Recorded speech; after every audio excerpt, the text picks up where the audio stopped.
আমি একদিন মরে যাব, এই আসমান জমিন একদিন ধ্বংস হয়ে যাবে। এই যে আমি এখানে বসে আছি, ঠিক উপরে উপরে আল্লাহ আছে, তিনি সব দেখতেছে।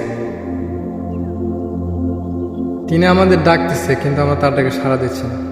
মাঝে মাঝে মনে হয় যখন একা থাকি, তখন মনে হয় যে সব ছেড়ে দিই, কিন্তু যখনই সবার সাথে মিলিত হয়ে যায় তখন আল্লাহকে ভুলে যায়। আমরা যদি সব সময় আল্লাহকে স্মরণ করতে পারতাম, তাহলে আমাদের এই অবনতি আর হতো না।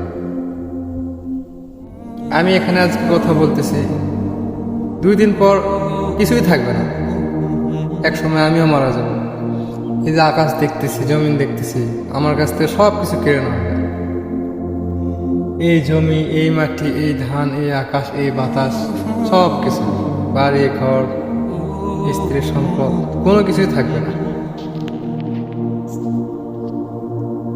আল্লাহ যে আমাদের কপালে কি রাখছে জানি না, তবে আল্লাহর কাছে মাপ চাই।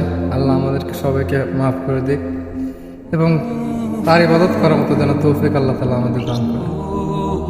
হে আল্লাহ, আমাদের মাফ করো, তুমি তো এই সব আসমানের উপরে আছো। আল্লাহু আকবার, সুবহানাল্লাহ, আলহামদুলিল্লাহ।